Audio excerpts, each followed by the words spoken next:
Yeah. Hello. Good evening, everybody. Thank you for being here. I have some thank yous. I'm going to introduce the film and just say a couple of words about the campaign for organic and regenerative agriculture. My name is Adam Bolaño-Scow. I live in South County near Watsonville, California. Anybody here from Watsonville? We are very excited to promote this film. We have a grassroots group of community members from throughout the region who came together both because of our passion for organic and regenerative agriculture and to address a problem in which the vast majority of our farmland in this county is still using toxic conventional pesticides that are threatening public health and our environment. And so about 2 years ago, during the pandemic, we were doing our Zoom meetings, and then we've been having some public forums and all throughout the county, and we really want to invite you to join us. We're at the table with some other local organizations. I'm going to mention them as well. But really what we want to see is more farmland in the Pajaro Valley, all the farmland around Watsonville, to go fully organic and regenerative one day.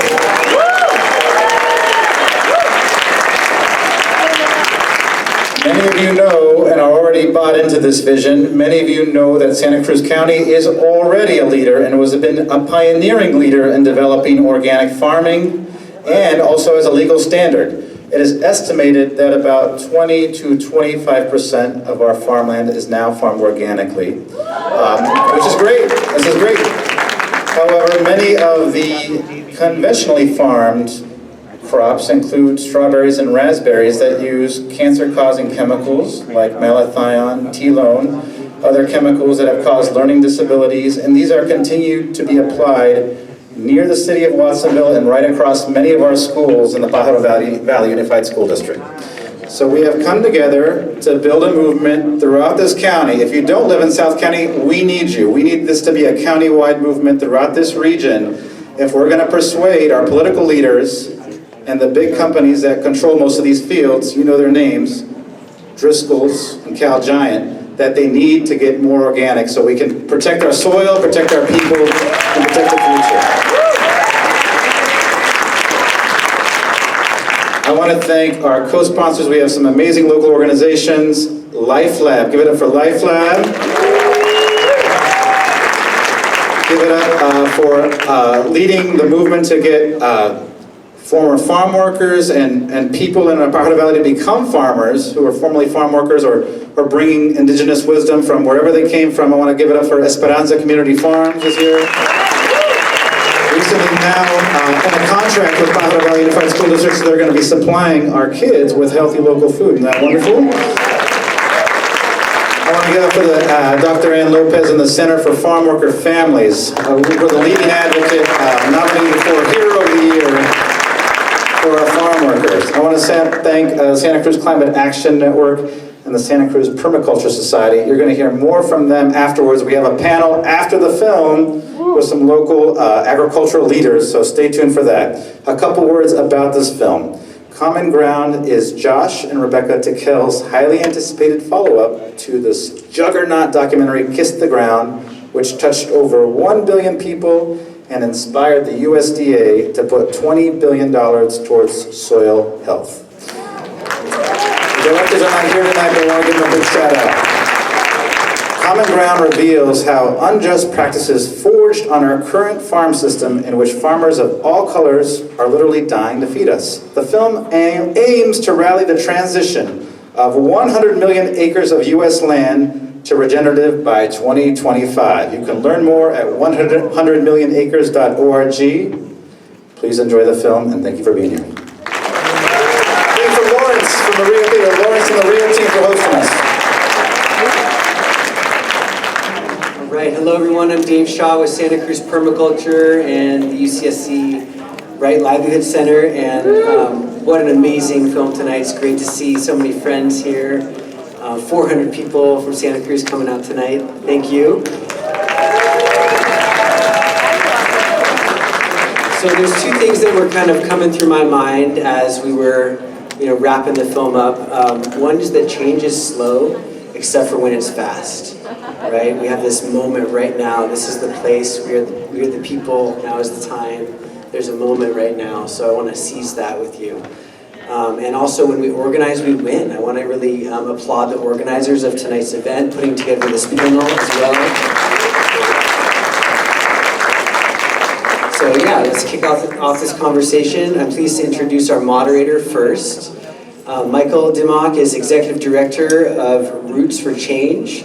Since 2006, Michael has been spawning and leading education and policy campaigns, community dialogues, and creative engagements with government and corporate leaders to advance regenerative food and farm policies and practices that make agriculture and food enterprise solutions to critical public health challenges in the 21st century.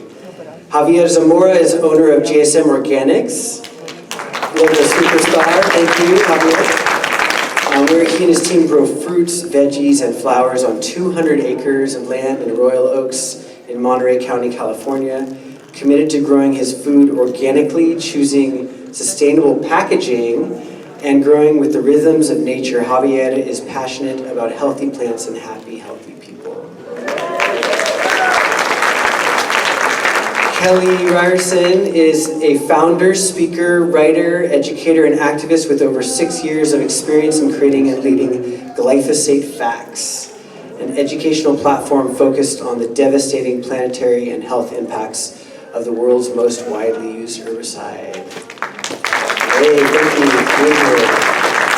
And Joanne Baumgartner is Executive Director of the Wild Farm Alliance, which promotes a healthy, viable agriculture that protects and restores wild nature. She is the author and editor of many conservation-based farm publications, editor of a book on California's rare species, and was an organic farmer for over a decade. Thank you so much.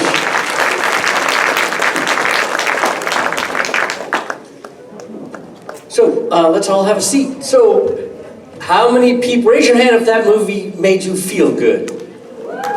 Yeah, beautiful, huh? So we're here to have we only have 30 minutes. We were told we have to do this in 30 minutes, so we're gonna go quick.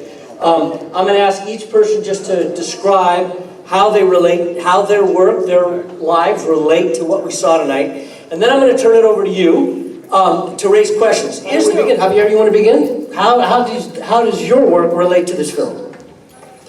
Well, I think I saw a lot of, many instances I felt like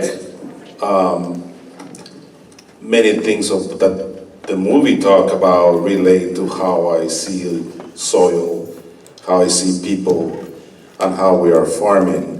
And it aligns a lot with the movie says. So what a great film. I have not watched it. It was very well made. I wish I would have been part of it, but maybe later on I'll make my own. But I think it's just the way truth organic farmers farm.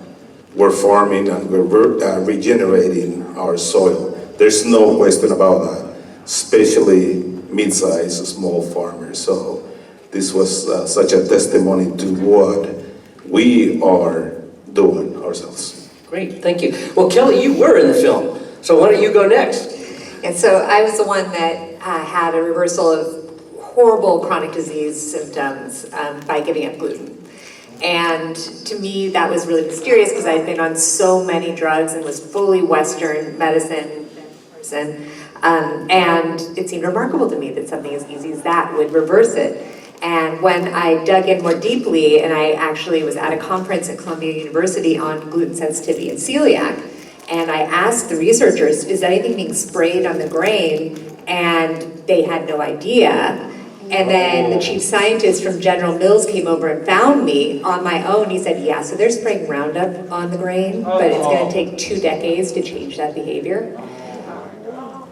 And I was like, well, we're all gonna be dead or gluten intolerant in 2 decades if that's the case. And so I was like, okay, we need to do something about this. And I was floored when I started pushing on this matter because no scientist at Harvard or Stanford, all these scientists I'm talking to would study it because they lose their jobs.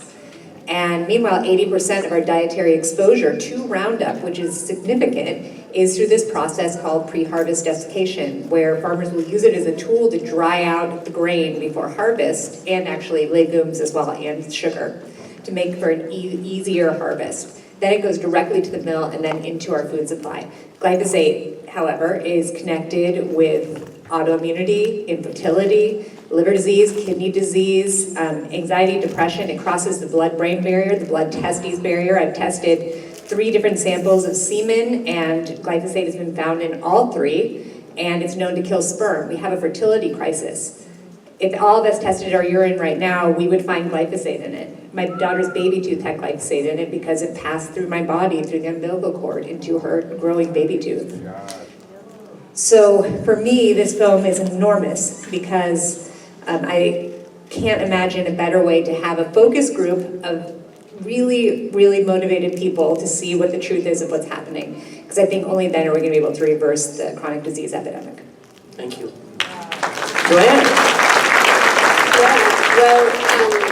We are promoting above ground biodiversity at Wild Farmlands, and by that I mean we help growers put in hedgerows and augment riparian areas. We help them put in a couple hundred songbird nest boxes here in this region, and we're really helping growers diversify their farms so that they can support more diversity, and that diversity helps them with pest control, which means that they don't have to use pesticides, or not as many. And hopefully what they are using is organic, because as we help growers bring diversity onto the farm, bring nature back to the farm, we want to make sure it's safe. So there's all kinds of videos and publications and education we're doing. We have 3 field days in November in this area, helping growers learn about these. And one of them is actually at Javier's farm. November 15, right? November 15. Yeah, you could go to wildfarmalliance.org. So, great. I'll just quickly say we're working with 200 ranchers in Northern California to become regenerative ranchers, and they're lining up to become the supplier of the 10 universities of University of California and the 5 hospital systems with regenerative meat. The university has declared their intention to buy only regenerative meat from California producers. So that's beginning. It's a couple of years to put it all together, but they're on the road. We're also working with bison ranchers, bison producers, and cattlemen across the country, just starting now 5 years to do the same thing. So a lot of things are happening because of, well, the changes that are beginning to be talked about in this movie. So with that, I'm going to open it up to you. You can call out who you might want to ask a question to. Can I have a hand out there? Anybody have a question? Yes, I see you right back there. Please, stand up and yell out your name and your question, please. I have a question for Javier about alternative packaging of the fruits and vegetables. Her question is about alternative packaging. What are you doing, Javier? What am I doing? I'm very lucky and blessed that a local company approached me about 5 years ago with a clamshell for our strawberries. As you know, billions of clamshells are sold in America and throughout the world probably that are plastic, and it's just because they're a lot less expensive than what we're using. So they approach me and they go, Javier, would you like to start using this clamshell that you can, after you finish using it, you can throw it in your compost pile, and immediately say yes. Knowing that my customers that are, really interested and very well knowledgeable on how we farm and how we do things, they would support the idea, meaning by sharing some of the cost. It is really expensive. It's 3 times more expensive than plastic, but it does such a beautiful thing to our environment. And I just wanted to say, hey, Willie, Señor Tom, ¿cómo está? A couple of days ago, he said that somebody wanted to know whether I was growing something other than strawberries and caneberries. And I sent him a picture of what I have right now. And there must have been at least 20 different crops on a box that I sent him.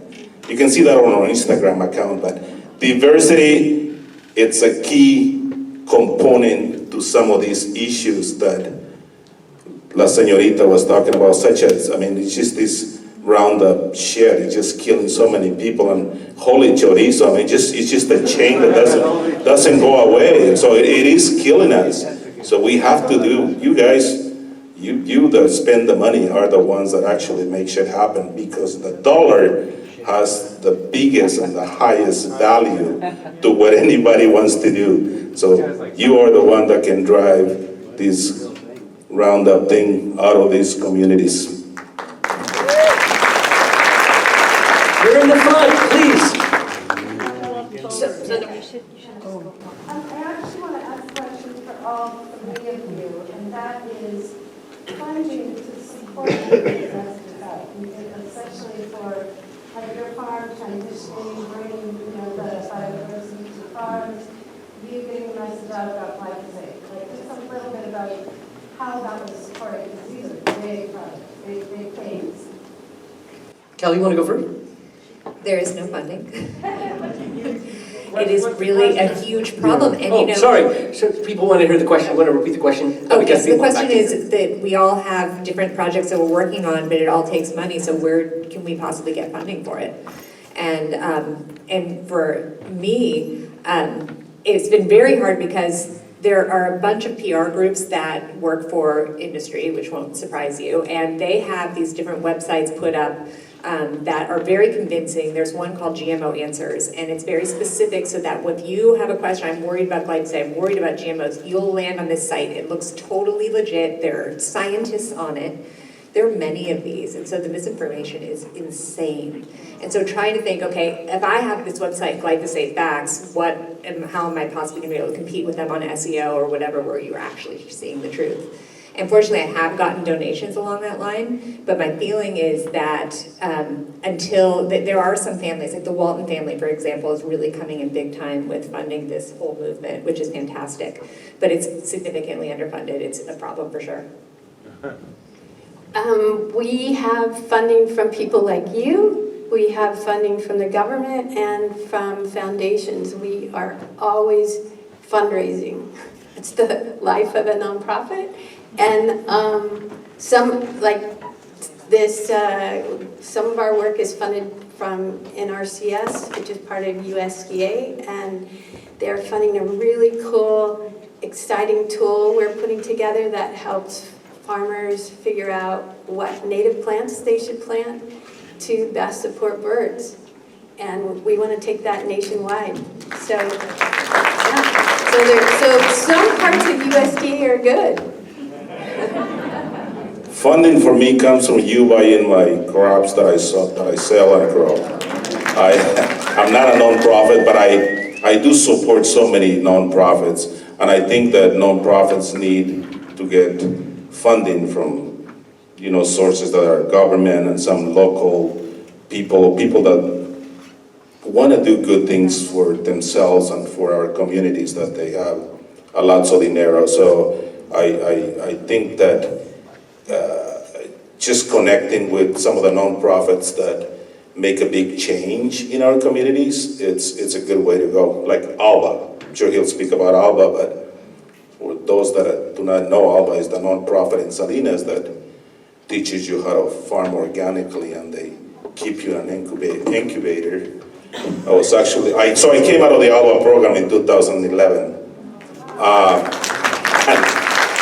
And today I attended the 20 farmers graduated, and I was really honored to go back. And I mean, I'm always going there, but to give them a little bit of a speech and some words of wisdom and encouragement so they don't feel like they're alone by themselves, because we have you, and especially in this area, you guys have such a good sense of community, and you know who's growing your food. And we saw it on the movie, it's mostly brown. We're gonna make sure those brown kids get to own a farm one day, and they feel like that. Alba, look it up if you don't know it. There was a question back here first, and then I'll come. Carlos back there, and I just want to make sure I say something. On October the 30th, the California Department of Pesticide Regulation is going to be at Ramsey Park. They're going to be having a public comments opportunity. I encourage everyone that just finished watching this movie, please show up. Please speak up about everything that you learned today because it is very important. We're going to have them here October 30th from 4 to 6:30 at Ramsey Park, and it's the California Department of Pesticide Regulation. Great. Did everybody hear that in the back? Yeah. Okay, October 30th, 4 to 6 p.m., Ramsey Park. The Department of Pesticide Regulation will be there for public comment. Bring anything you learned tonight there. This is what you were asking for, to share what you learned and call for more support for regenerative agriculture. Correct? I have one person back here and then I'll come to you, ma'am. In Watsonville. Yes. Come to Watsonville, that's where it is. It's in Watsonville, Ramsey Park in Watsonville. Thank you. Please. Another question for all three. Do you know the name Alan Savory? I was really disappointed, all four of you, disappointed not to hear his name because the holistic management was such an incredible book in the 1980s when I first learned. And what do you know? And how well are you applying everything that you're doing with any local cattle of any sort in order to make that available to more farmers? Okay. You would. I'll go first, I'll go the second one. 1980, I was still in Mexico, so I have no idea, and I don't know the person, I'm sorry. But cattle, I cannot integrate any vacas in my organic farm because I have, he said that I have a 200-acre farm, but 125 are part of a conservation easement. So 75 are farmable, and I encourage you to come to my farm. It's open, anybody can come, send me an email, send me an Instagram message or whatever. I want you to come. If you want to see diversity, come. So I don't need big animals, and if I could have them, I would. But being certified organic is really hard to have cows or chickens and have strawberries being grown at the same time. It's a big, big, big issue. But if I have my way later on, I will probably get some vacas so I can have some leche on a daily basis. I'll just quickly say Alan Savory was the first guy that really popularized the idea of the management practices that they were showing in the film, mob grazing, mimicking nature and how animals moved herds. So he is a huge part of what's going on in the world. A lot of those, the Mexican ranches that they were talking about, Alan Savory had a big impact on that. All around Northern California, there are, as I said, we've talked to 200 ranchers in the last year in Northern California who want to become part of something, who are trying to build markets that will support regenerative practices. So there is a lot going on. We can talk more about it out there. Yes? First of all, thank you so much for coming and showing this film here. Second, education is the key, and we have a lot of farmers that have been farming for families for 150 or 200 years and passing their knowledge on to their children and keep learning, and maybe those children are going to get education, in agriculture. There was a snippet about hemp saving the world, but there wasn't really too much more besides for that. I was wondering if you could talk about hemp and say, for instance, if you were to have a crop that was being rotated with corn and soy to then introduce hemp instead, and what does that look like? The question is about the education process for the next generation, and specifically, does this crowd know anything about integrating hemp into rotations with other crops? I'll go since I'm the farmer. I think education is a tool for you to, that nobody will take away from you. It's a tool that will make you be who you are and will make a big difference in our communities. Supporting the next generation. I have Tom Willie here. He's supporting me. I'm the second next generation. I'm supporting the new kids that are coming from Cabrillo College that were on my farm yesterday, my Alba farmers. I'm supporting a bunch of different kids, mentoring them so they can start farming, and some of them are doing really, really well. The weed-related one, we don't grow that here, but I can tell you that I grow strawberries and I grow leeks, onions, or some sort of brassica like broccolini and broccoli right after that. So if I had my way and I went a little farther south, I could probably do some of these textile things that can be grown and be rotated with different things. But our area is really unique and it's really good for certain things like strawberries, caneberries, and flowers. So we have to utilize the climate conditions that we have to produce what we can produce in the area. Well, yeah, we do a lot of education. Like I mentioned, we have these videos where we highlight researchers and farmers that say, a local farmer here was talking about birds and how he supports habitat, and he has no caterpillars. That's because the birds love caterpillars, right? And then we paired that farmer with a researcher who was talking about how these birds eat these insects. So as an example, but we have, education is... You're all about education. Yeah, we're all about that. And just to add to that, we always show up at the Eco Farm Conference every winter. And last winter, we had a presentation all about avian pest control. And it was packed. The people were hanging out at the edges. But it was mostly young people. The older farmers, I think they're like, well, doing what I'm doing. But the younger people really want to learn new things. So that's hopeful. I'll say one quick thing about soil before we go to the next question. So 10 years ago, 15 years ago particularly, the soil sciences in the United States on the campuses that were the colleges that they were describing, the land-grant universities, was going down, down, down, down, down. No one was. It's now going up, up, up, up, up. So young people are studying soil again. So that's really important. Next question, please. Yes, right here.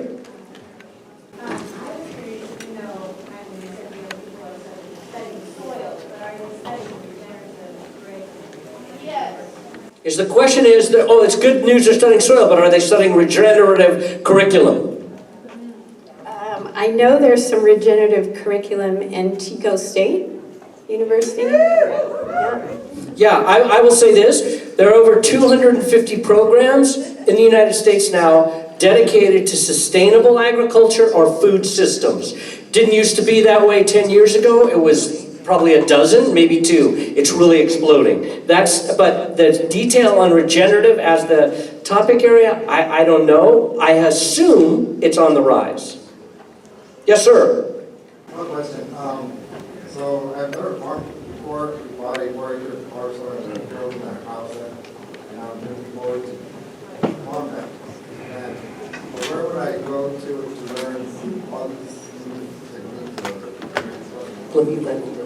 So the question is, this gentleman has just bought a farm, 4 acres, good job. He wants to farm it.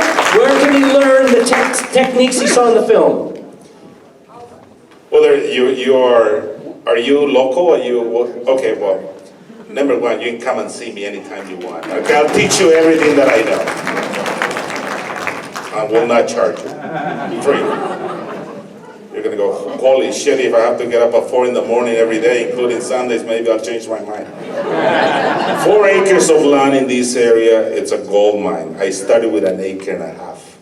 And then a landowner that had 3.5 acres of Ramadero in Aromas wanted me to, that was my second farm.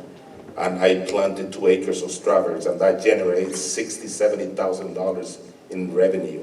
And you can hire 2-3 people to do that.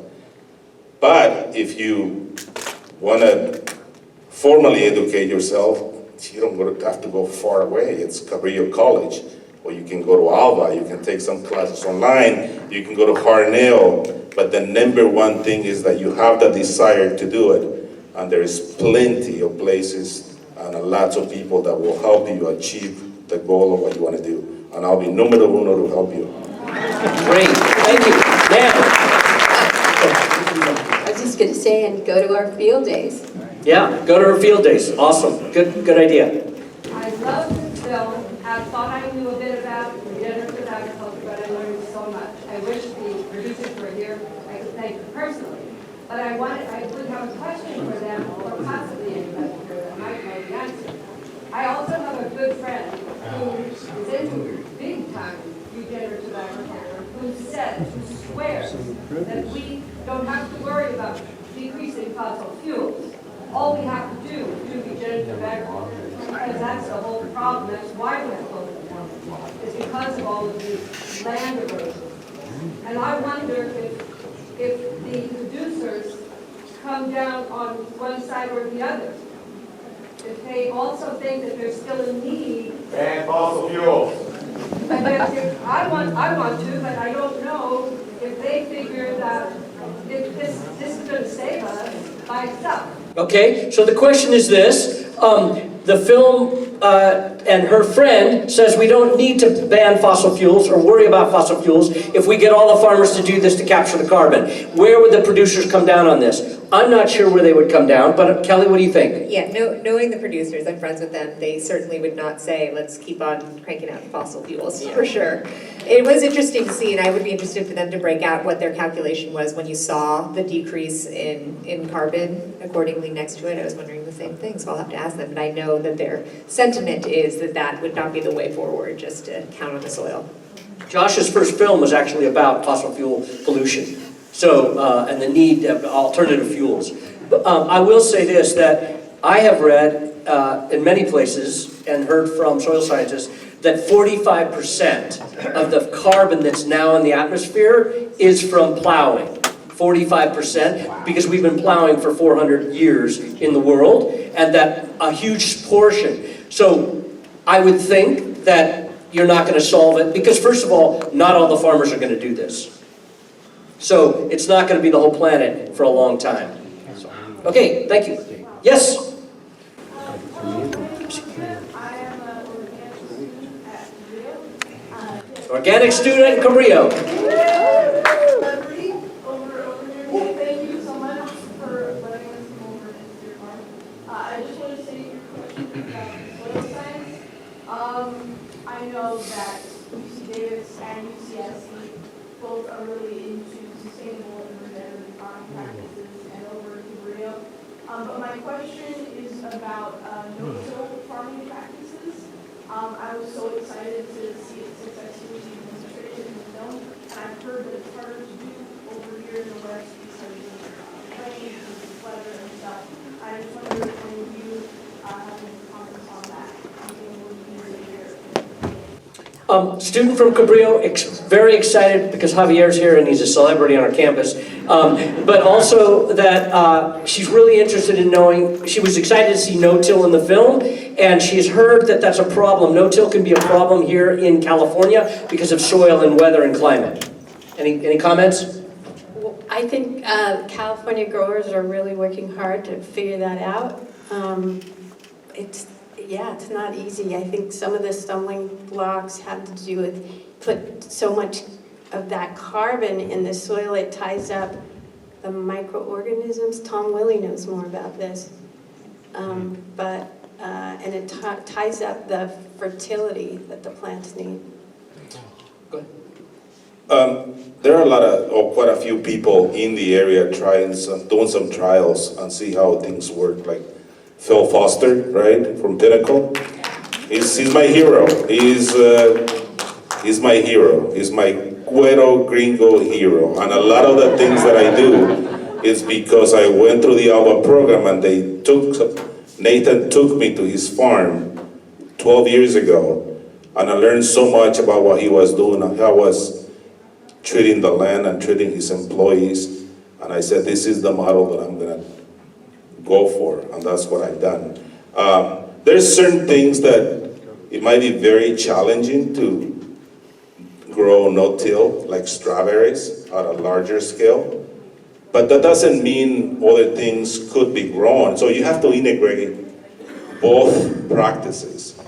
I think if you have a lots of land and you can build, a no-till, like surface of 6 inches or 12 inches, whatever the crop root zone needs, you can do that. I mean, there's some people like, what are the names? Happy Frog or Frog, yeah. Singing Frog Farm. Yeah, they're doing beautiful things, so they keep adding compost, so they're building this layer for the kale or whatever they grow to do really, really well.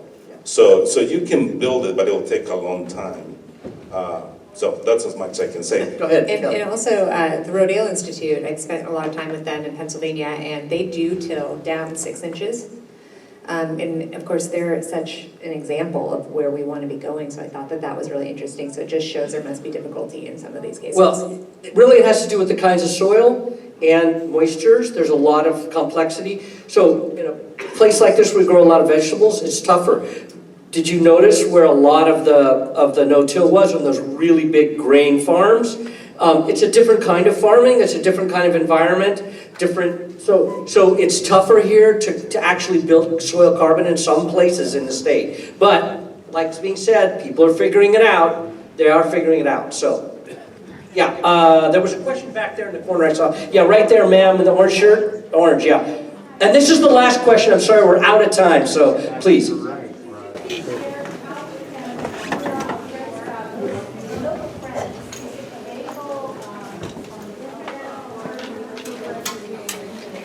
Question is, how do we get people to see this film? Perfect last question. Thank you. Wow, that was great. Kelly, do you want to say anything? I have some thoughts, but please. Yeah, so right now it is only screening in theaters. However, in 2024, it's going to start making its way through different colleges and high schools. So that's going to be the educational portion, which I think is the most exciting part of the whole thing, because if young people aren't caring, then we're really screwed.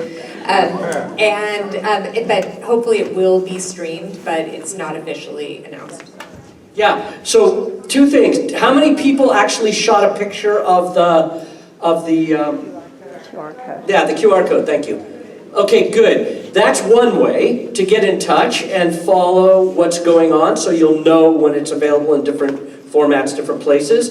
The other thing is, go to the website, commongroundfilm.org. Commongroundfilm.org, go there, check it out, send it to your friends, share that link with your friends. Share I don't know if you can share the QR code, but share, tell. And what they're trying to do, one of the things they're trying to do now is show this a lot of places and get some buzz. Because the buzz will make it a lot easier to get the streamers to pay them an appropriate amount of money for such a finely made film. Once that happens, then billions of people can see it again. That's the best way for billions of people to see it, to get streamed. So we need to build the demand. So you can help by telling your friends, who will write emails, get on their mailing list, and keep you informed and keep others informed and build the buzz. If you have social media, get it out. Thanks. And I think one big benefit of that is that I have a lot of friends who think I'm the crazy pesticide lady.